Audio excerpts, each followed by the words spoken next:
People don't even know there's a house here. Because it's like a hill and you really can't see it unless you know where the door is and stuff. Cassie?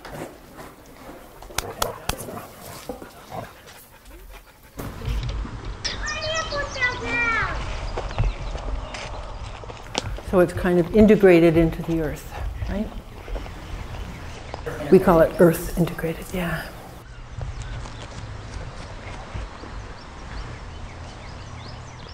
Some people build a square box and they shove it into a hill. But that's not really the same thing. Like, this is a whole different shape, right? We call this house earth integrated rather than underground. Because underground connotes dark and no lights. And this one is integrated into the earth.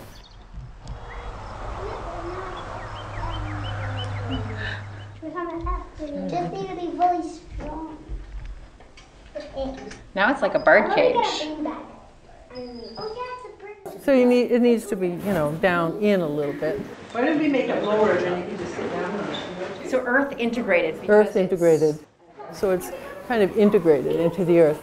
And as long as it's, you know, 12 to 14 inches, which is what the neck on all these rooms are, then it's below the frost line.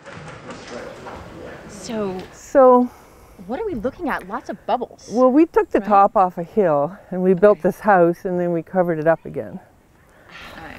I mean, walking on your roof, you're okay? Oh, yeah. We had probably 100 people up there. It's really, and it supports a lot of yes. weight. It does, okay, yeah. Yeah, the shape is itself. It's like an eggshell, you know, you can't break an eggshell. You can't break a whole egg by squeezing it. So we're walking on the roof, yeah. And you can look down into all the rooms, actually. Oh, really?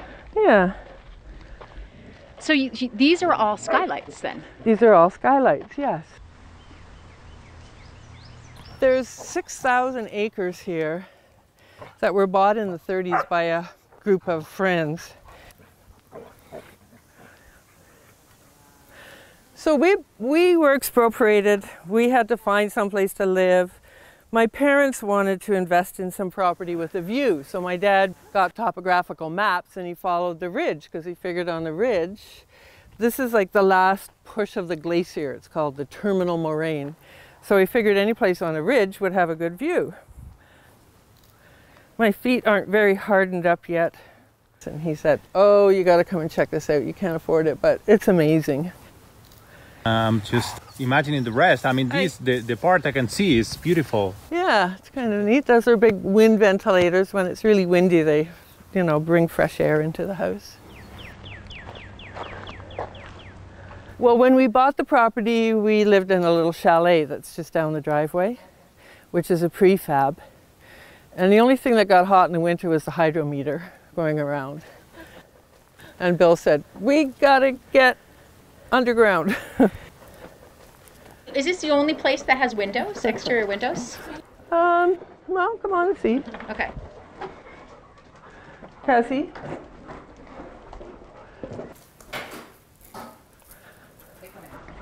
Oh, it's so cool in here. That's the point, right? Like once you're below the frost line, which is just 12 to 14 inches, it's a constant temperature, about, you know, 58, 59 degrees. So it feels cool in the summer and warm.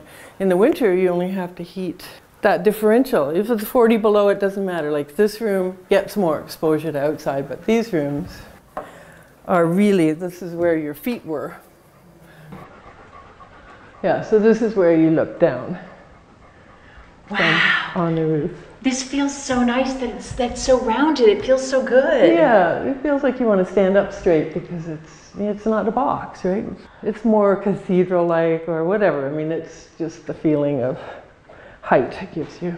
And so light for being underground. Well, that was the point. We wanted to make sure that it was, you know, not, because people say, you live underground, oh, dark. But the building, of course, is made with what we call ferroconcrete. So the shell was done in steel, and then they put on this expanded metal, which is like not as wide a space. It's like a mesh. Okay. And then started blowing on concrete. So the walls are like 2 to 4 inches thick. And then we put this white powdered marble. It's natural marble.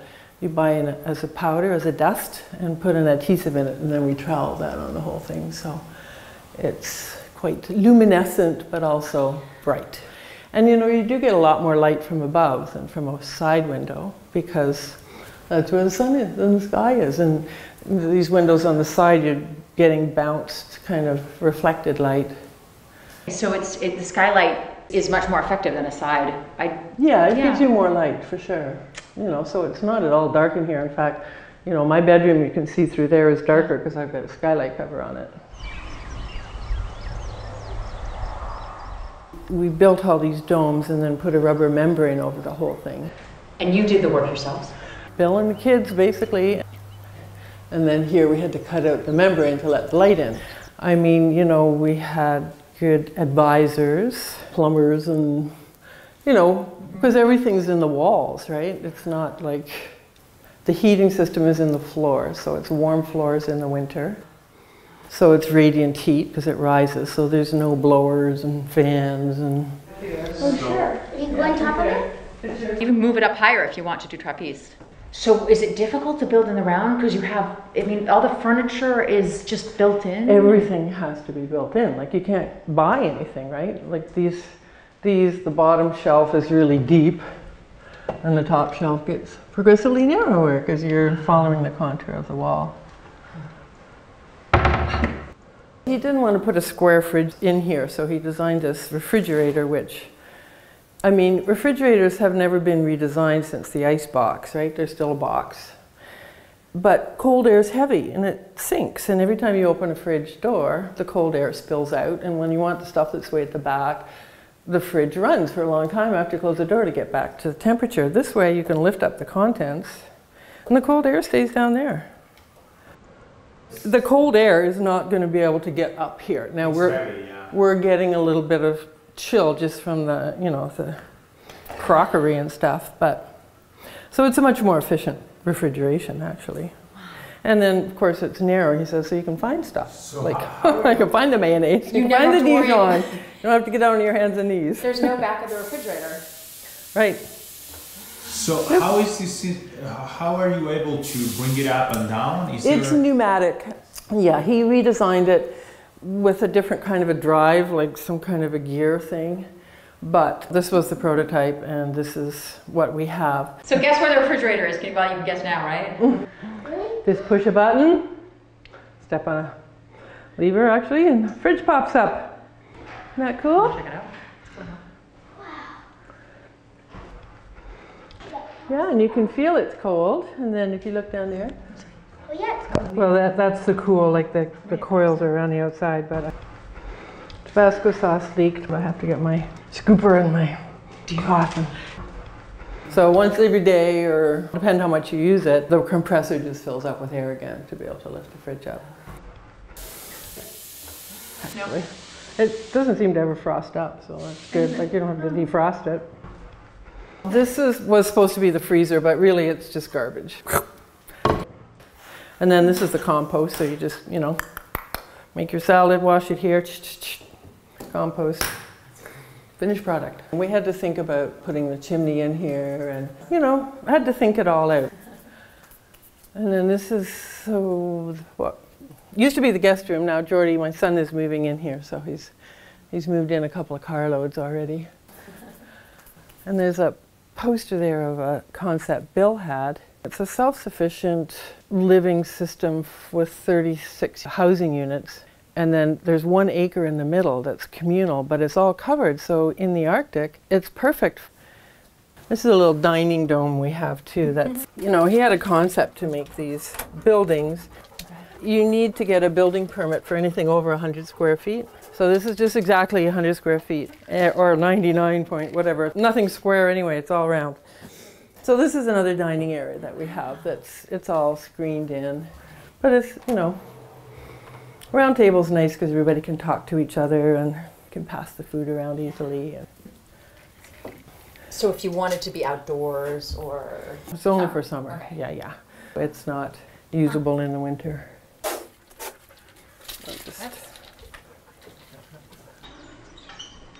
I love this. Do you manage to find a rounded couch? And that can't be easy. Actually, usually both of those halves are facing the little fireplace in the winter. And that fireplace is so great because it gets like blue when it's really hot. Oh, does it really? It just emanates heat. Around the fireplace. Never remember, Ness? So this is like the main living room. When I realized that we weren't going to travel the winter that he died, I suggested we put a fireplace in here. I can take it down in the summer if we need the space for a big dance or something. But it just clicks out. And then we have a big fireplace out here. So this is like the equivalent to the front entranceway. So it does have windows that look out, but it's also, we can block it off in the winter if we, you know, Christmas, when people are coming, we'll get the fire going in here. But if we don't have to heat it, then it just saves a bunch of energy, because that's plenty of living space on the other side. So you can close this off? Yeah, just close that big door. Because this would get colder because it's not earth protected. Right. I mean, you know, that wall is, and in behind here is, but this is certainly more open. You can see it. So it's another dining dome. Yeah. How does the house behave all along the years? So is it able to give you comfort no matter what weather you have outside? Yeah, if it's, you know, if there's a big storm or anything, we don't, you know, the only thing is if we get a big snowfall and then it gets warm, sometimes the snow will stick on the skylights, but very rarely, because it just blows off, right? But you don't find you miss having conventional windows or something that you come here and no? I mean, actually from every room in the house except the bathroom, you can see outside. I mean, there's my bedroom. I can lie in there. That's a glass door. I can look out if those blinds are drawn. So we can see outside from every room. Is this a little bit like a summer room or Well, it's the dining room.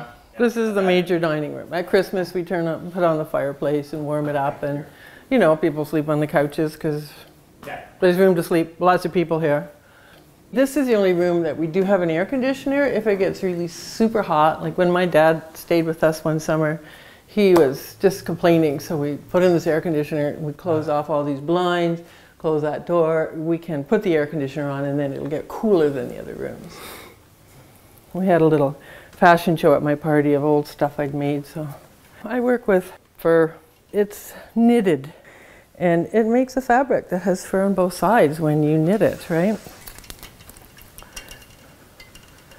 I mean, I was raised in Labrador, in Goose Bay, where it's cold, and people wear fur next to their skin. So when I saw a lady with a fur coat with the fur on the outside, I said to my brother, "That lady's got her coat on inside out."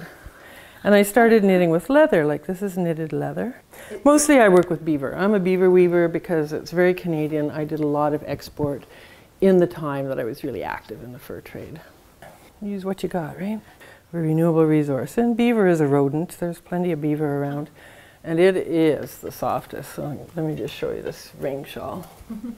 And I won the Canadian Woman Entrepreneur of the Year Award in 1995 for international competitiveness because we brought so much money into the country. This is crocheted. It's called a hands-free shawl. So it's like a shawl, right? You put it on, you can do whatever you're doing, wash dishes, drive the car, and it keeps you really warm. And you can turn it into a big shawl collar and a coat, or you can make it into a skinny scarf. You know, it can be a hood. You can just wear it like a big accessory piece. How cold does it get here? We're in Celsius, so I don't know, minus 20, minus 25 Celsius, so it's pretty cold. But inside here, it's going to stay? Yeah, you just close that door and, you know, I mean, there is heat in the floors, as I explained, so it's a radiant heat, so it's very nice. This is the big bathroom. He said, I didn't know how big it was going to be. It was drawing circles on a piece of paper. So we do have, like, all of the negative spaces, he was going to fill them in with gravel for, you know, to make it more solid. And I went, are you kidding? Where am I going to put all my towels? So all these negative spaces now, you know, in between all these domes, so they've all got weird shaped walls and everything, but it's perfect for, you know, storing stuff. Was the shower just sculpted in? Yeah, and the bathtub too, really, and all these cupboards, right? So we just shaped it in wire, set the tub in, and then covered it with expanded metal and some concrete and the marble. Can you repair? You can't hurt it. We do have like where the light is, it's hotter, so it gathers dust. Like that's really the biggest problem, right? Okay. So once a year we go around with some TSP and scrub where the lights are. You can't chip it, you know, you can't put your fist through it like you could through gyprock. You definitely break your fist. And then there's another bedroom in here. We have 2 mattresses here, so we can pull one down. Depends on how many people show up to sleep over. So, yeah. So everything's just kind of carved into the walls there. Yeah, the cupboards. You know, the little closet there, taken out of the space. So that your kids grew up here? No, the 2 boys who helped build it grew up in the chalet. Okay. We lived there. And then Carmen came quite a bit later. She's 11 years younger than the eldest, so she grew up here. This was her room. But, you know, at the time that we moved in here, the boys were teenagers. They're just a couple years apart. So we left them in the chalet. So they were perfectly happy. So that worked out quite well for them. They were happy. And then we have the swing. It's just totally adjustable, right? So you can, yeah. So this is a pretty big space to heat or cool, but The thing is, you know, the temperature, like we don't do anything in the summer. As I said, we have that room that we can cool down, but yeah, it's 31 degrees out and it feels really nice in here. Yeah. It's like a basement, right? Like at my daughter's house, they sleep in the basement because it's so cool in the summer. And you go upstairs and it's like, oh, man, it's hot. But this is really a basement because, you know, our feet were up there, right? So it's all integrated into the earth, and the earth is, once you're below that 12 to 14 inches, it stays cool. And in the winter, how much are you heating? Well, not much. We only have to heat up, you know, maybe 16, 18 degrees. And of course, there's no drafts. Like, that's where you lose a lot of heat in houses, is through drafty windows and vents and things coming in. So there's nothing. And it also feels really nice. Yeah. There's something cathedral-like about the shape, right? It's not over your head. It makes you want to stand up taller. The white was important probably, right? Well, yeah, because it's very reflective, and white, light-colored carpets, and yeah, we wanted it to be, you know, to be bright and feel healthy. Because there are no lights on now. No, right? no. You get much more natural light from the sky. If you have a window here, you're just getting bounced light, right? Because the sun shines down, and so you're getting reflected light more, whereas the skylight, you're getting pure light. In fact, with these circles, you can watch them, follow them around during the day, you know? Because as the sun moves, so do the circles. There's a certain time of day you can't watch TV because it's got circles on it. Cassie, come on. Everybody doesn't want you to jump on them all the time. No, they don't. I never thought about skylights only would be enough. Oh, yeah. But it really is. Oh, yeah. It's caves, but it's bright. Caves you think of as dark, but... Ooh! It shelters you in such a way that it's very... It's like going back to the womb, right? So your husband also did a lot of work with airplanes? Well, he's most famous, actually, for flying with birds. They made a movie about it, Columbia Pictures, called Fly Away Home. He flies ultralights. He got lonely, so he trained some birds to fly with him. And then he thought, oh, I'll take them on migration. So he flew them across the lake, Canada geese, right? And then scientists approached him and said, you know, there's problems with whooping crane. The whooping crane is highly endangered, and they used to have an easterly migrating flock. And so he wanted to reestablish the easterly migrating flock of the whooping cranes. He was a Leonardo. I mean, the man could build anything, fly anything, drive anything, build anything. I mean, he built this house and he built all kinds of things in his career. At one point, he got all inspired and he built this life-size replica of a lunar module. He just wanted to build it because, you know, man had just landed on the moon, and so we went to the bank and borrowed money to build a life-scale replica of the lunar module. Yeah, we were going to make a little guest suite out of it. You know, and I was earning lots of money. I mean, my business was really taking off because it was new. I mean, I really changed the whole fur trade. So, and it was great. You know, we were a great team. I got to work in the soft stuff, and he's out there hammering metal and the anvil, and, you know, so we were, we were a good contrast. this big tower was one of the theme sculptures for Expo 86. It was transportation, the one in Vancouver. This was the land transportation plaza. Yeah, so this is the self-portrait that was done for the IMAX movie. Good old Bill. He's supposed to look up in shock.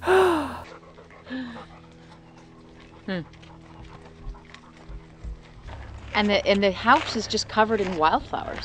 Yeah, and there's lots of grapes on the top, and You don't see the home from this side at all. No. I mean, not even the... no, just you can see the ventilator there, but.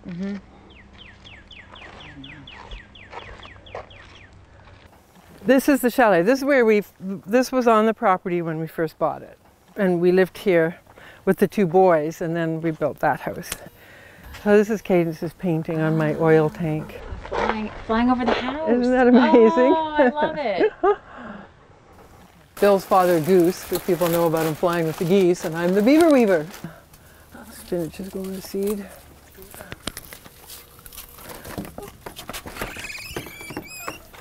And it's my first shop. Okay. Yeah, so it's just a short walk to work now. It's great. At one point we tried to put gardens up there, but you know, so I got enough gardening already. Lots of vetch, and actually I harvest the grapes on the roof and make jelly in the fall. Yeah. And then there's a door here, so you know, if I'm working in the garden, I can slide in here and go to the bathroom without taking my boots off. And you do a lot of canning. Well, I have a pretty big vegetable garden.